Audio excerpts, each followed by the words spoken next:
Hi, it's Graham Cox here from OptiSurface, and today I've got on the line Billy, a long-time user of OptiSurface, and we're going to talk about how OptiSurface has helped his business, his farming business, and also how it's helped him develop a sideline business offering OptiSurface designs to farmers in his area. So welcome Billy, and firstly, can you tell us your full name and where you're from?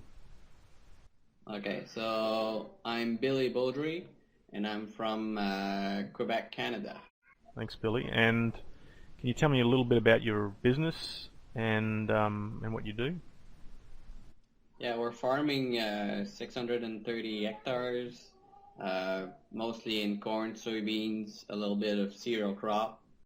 Okay. And you've been doing offering some design services with OptiSurface in your local area as well?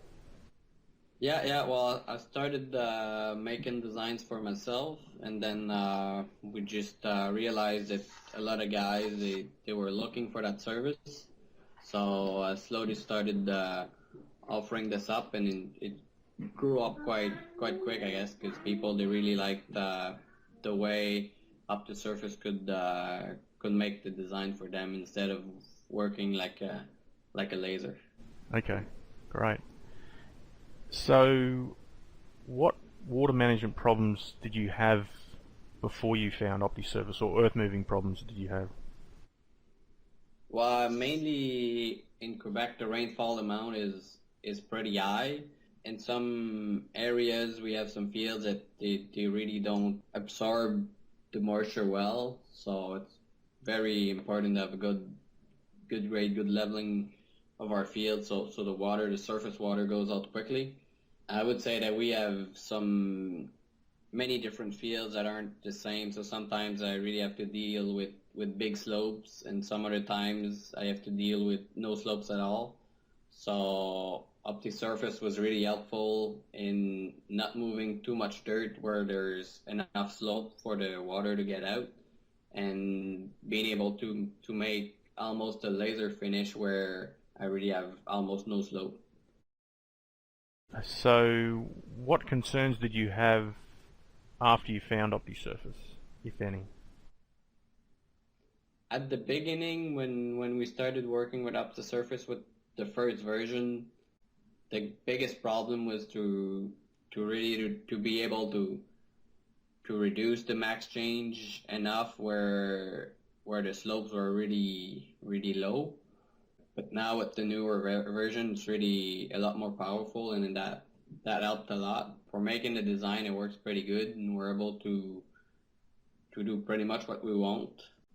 I would say maybe just smaller things. Like now we work a lot of in doing just some zones that the earthwork just balancing it. So it's easier. We do small zones, and the farmer just find it easier just to make sure the height of their blade is good. You just level one zone at a time. And if we get got by a rain too, it's just easier to restart. Now we just see all the zones in the display, so it'd be nice to maybe have a way to tell up the surface which zones we want to show in the display and which one we don't want to see, but it's just small things. Okay, so what most impressed you when you started working with OptiSurface? It's really being able to follow the ground when there's enough slope and you don't have to grade everything up. It's really what makes the whole difference, because we're moving a lot less dirt when we don't have to, and it's a lot faster to do the design too. I was working with multiplane before, and it was so labor intensive, and mainly when you had slope, there are many big slopes there, it was so long compared to up the surface, and it was always a problem trying to match every zone, so there's not a gap in between them in height. So now it's a lot easier and faster.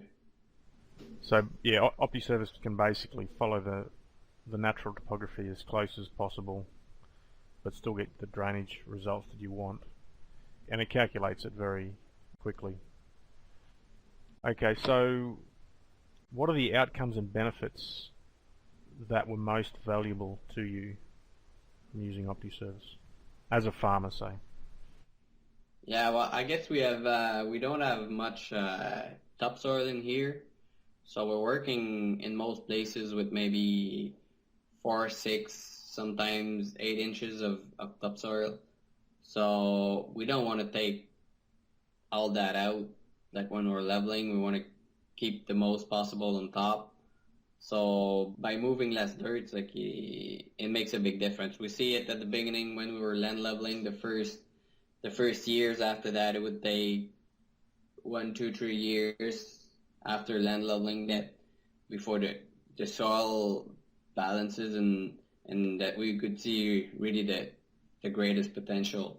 Now the year after, it's a lot better. Like all the water is off the field, and at the same time, we didn't move too much dirt, so our topsoil is still there. Like we just see the benefits, so it's great. So from a farming point of view, you see the water drains nicely off the field, and you didn't have to do much earthworks to achieve that, basically.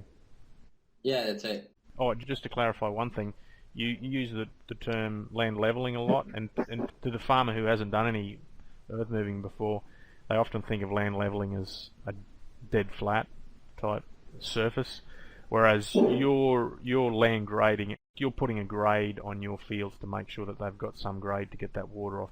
You're basically removing those depression areas that hold water after a rainfall event. Is that about right? Yeah. We work mainly on the downslope that we usually try to get at least 0.2%. But we have so many different types of soil. Like sometimes I will work with someone where with 0.05% slope, it works good and water is going down the soil.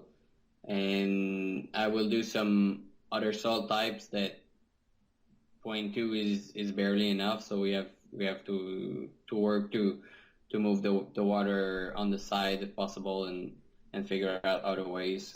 Some field infiltration is really good, and some others it's really bad. So we work with different slopes because of that. Okay.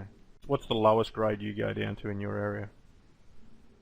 Yeah, I did one guy at 0.05%, but he had really good infiltration.